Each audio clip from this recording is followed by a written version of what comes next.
Las Meninas, which means the ladies in waiting in Spanish, is a large oil painting that was created in 1656 by Diego Velázquez, the leading artist of the Spanish Golden Age. It is currently displayed at the Museo del Prado in Madrid, where it attracts millions of visitors every year. But what is it about this painting that makes it so unforgettable? Why has it been called the Theology of Painting by Luca Giordano and the True Philosophy of the Art by Sir Thomas Lawrence? Find out in today's video. So without further ado, let's get right to it. When we want a particular scene to stay with us forever, what do? We flip out our smartphones and take a picture of it. However, back in the 17th century, things weren't so simple. Artists needed to be hired. Countless days and an even greater number of money was required, something only the royalties and the noble families could afford. This particular painting is a notable example of that. Las Meninas was commissioned by King Philip IV of Spain in 1656, who wanted a portrait of his daughter, the Infanta Margaret Teresa, and her entourage. Let's talk about the painting and what it represents. The first thing that we notice when we look at this piece is a scene that has been frozen in itself forever. It is a room in the Royal Alcazar of Madrid during the reign of King Philip IV of Spain, filled with several figures, most of whom we can identify as being part of the Spanish court. The painting looks like as if the scene of the court has been captured with a camera, telling us what is happening within the room. The central figure of the painting is the 5-year-old Infanta Margaret Teresa, the king's daughter, and her heir to the throne. She's wearing a white dress with silver embroidery and a blue ribbon around her waist. She has fair hair and skin and blue eyes. Standing in the center of the painting, she looks like the viewer with a serious and dignified expression, surely looking wiser way beyond her years. The little princess is surrounded by her ladies-in-waiting, or meninas, as they were called in that time, who are attending to her needs. On her right, we see Doña Maria Agustina Sarmiento de Sotomayor, who is offering her a drink from a red cup, which is called a bucaro.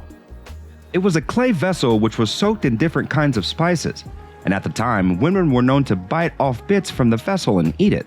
This was done in order to lighten their skin tones. And looking at the 5-year-old's fair complexion, she might already be taking it with her meals.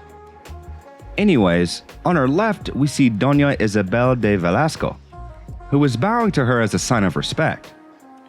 Behind them, we can also see other members of the court, such as Marcela de Jua, the chaperone of the Infanta, who seems to be conversing with a guard, Don Diego Ruiz de Asconia. The Queen's Chamberlain, Jose Nito Velázquez, is also present in the background next to the open door. In addition to that, we see 2 dwarfs, Mari Barbola and Nicolosito Portusato, who are entertaining the princess with their antics. Nicolosito is trying to wake up a sleeping dog by kicking it, trying to add some humor to the scene perhaps. Not funny, Nicolosito. Let the dog sleep in peace. Furthermore, if we look at the background of the painting, we notice something very curious, a mirror that reflects the upper bodies of 2 more figures. Who are they, and why does it look like they're staring right into our souls? Well, they're none other than King Philip IV of Spain and his second wife, Queen Mariana of Austria, the parents of Infanta Margaret Teresa. It's hard to tell whether they're posing for their own portrait or just simply observing the happenings of the room. You might be wondering why they look so similar. Could it be a sibling marriage? Well, not exactly, but the truth is equally disturbing. King Philip IV of Spain was actually the uncle of Queen Mariana of Austria, so their marriage was indeed incestuous. They were married in 1694 after the death of Philip's first wife and son, and had 5 children together, only 2 of whom survived infancy. One of them was Infanta Margaret Teresa. The presence of the dwarves in the painting is also of great significance as well. The dwarves also show 2 different kinds of dwarfism, achondroplasia and hypothyroidism. Achondroplasia is a genetic condition that affects the growth of bones and causes short arms and legs and a big head. Hypothyroidism is a condition that affects the thyroid gland and causes slow growth and normal proportions. Marie Barbola had achondroplasia, while Nicolosito appears to have hyperthyroidism. All of the figures in the painting are represented in such a way as if they were equally royal, including the dwarves. Same is the case with the dwarves.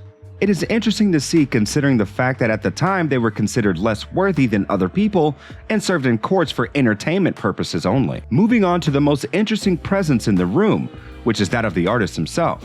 Yes, that's right. The man in front of the large canvas with a paintbrush in his hand is none other than Diego Velázquez.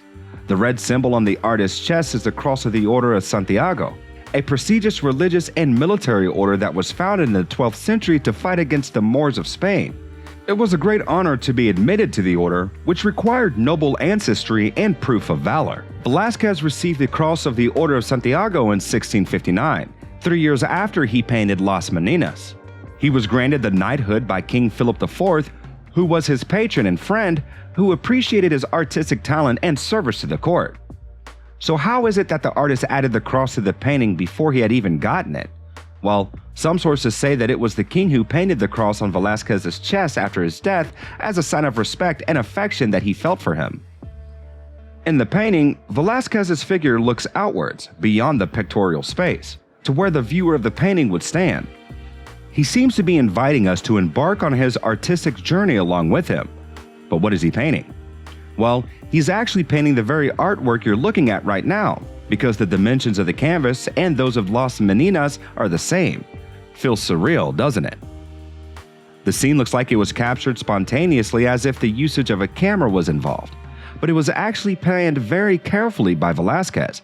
He uses great skill in perspective, geometry, and visual deception to make a space that seems real but also mysterious.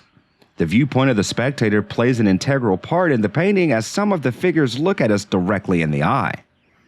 He also demonstrates how paintings can create different effects of reality and illusion while showing us his own distinctive way of painting with fluid brushstrokes that look rough and messy when seen up close, but from a clear and lively scene when seen from afar.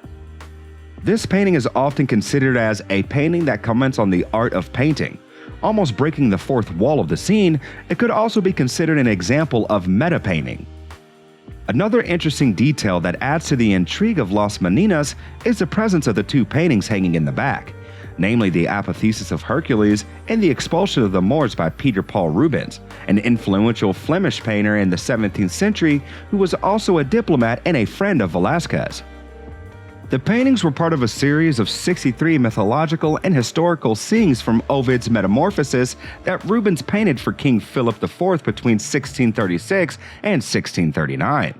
They were intended to decorate the Torre de la Parada, a hunting lodge near Madrid, and were later moved to the Royal Alcazar, where Velázquez saw them and included them in his masterpiece.